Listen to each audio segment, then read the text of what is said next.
Hi everyone, I hope you're doing well. Today I'm about halfway through now, a 9-hour drive that I'm doing alone, so it's a very long day, but I'm very excited because I'm at the halfway point and one of my friends, who actually, I don't even know how she knew about this book fair because she's from New Jersey and this is in Virginia, but there's something called the, I think it's Green Valley Book Fair, and it happened to be just 5 minutes off my route that what I was going to be on today, but I just pulled up and I was expecting it to be sort of small, but it looks like sort of a massive barn, and I'm out in sort of the middle of nowhere, but it looks huge, and from what I know it's all brand new books, and I think they're all around $4 or so. I assume they're all sort of overstock, but I'm so excited, so I'm gonna go and head in. I just feel really lucky that this happened just kind of be on my way. It's also super crowded. Apparently this is a big deal around here, so I'm gonna go ahead and head in and I'll show you guys around.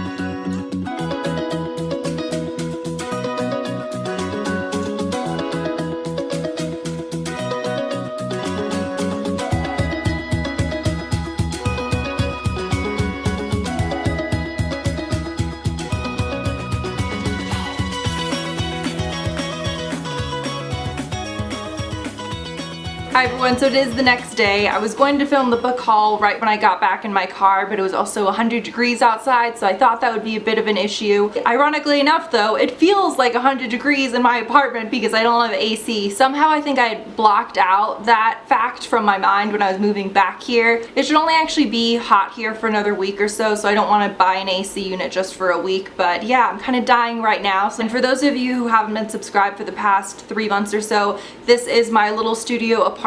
I'm back here to finish off my final year of grad school, and I actually do have a whole tour of this, so I'll link that here and down below. So the book fair ended up being amazing. There were so many wonderful books. I told myself I was only going to spend $20, and so I got 4 books for actually less than that. And I will put all the information for the book. Oh my god, a butterfly just ran into my window and then I'm pretty sure fell and died. So the first book I picked up was actually a recommendation of my mom, and that is The Nightingale by Kristen Hanna. And this, it takes place during World War II in France, and it's told from the perspective of 2 sisters, and apparently they have wildly different personalities, so the way that they handle the invasion is very different and interesting, but I've just heard wonderful things about this. It's become pretty widely popular within the past year or two, so I'm excited to get into that. The next book is The First Bad Man, a novel by Miranda July, and funnily enough I had thought this whole time it was called The First Bad Novel by Miranda July, and I thought it was like trying to be ironic because it's actually a good book, but apparently that's not what it's called. I've heard this is wonderful and also very, very strange, but it's about a woman named Cheryl who lives alone. She works at a women's self-defense nonprofit, and then her boss's daughter named Clee comes to live with her for a little bit, and apparently she's like a sexy blonde bombshell, and she sort of pushes Cheryl into reality, but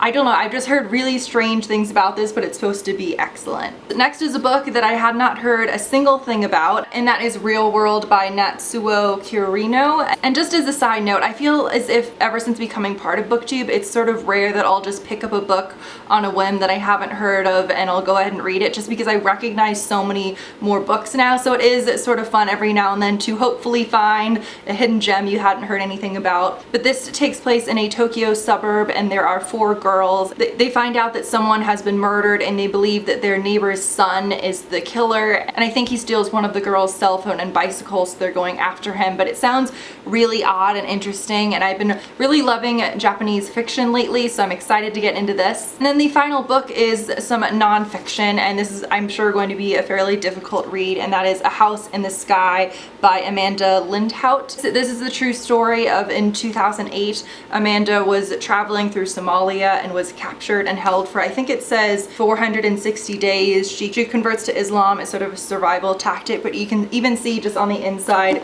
the cover of the book, it sort of has her journalings that she had done while she was being held there. So I'm sure it'll be a difficult read, but I've heard really good things about it. So those are the 4 books I picked up. I think the total came out to $19, so it was just a really amazing book fair. But if you guys have read any of these, please let me know what you thought about them, and of course if you'd like to see a review of these, please let me know. I'm gonna shut off this camera immediately so that I can draw the blinds again, turn on all the fans, and just swelter in bed. So hope you guys are having a wonderful end of your summer, and I'll see you next Wednesday. Bye.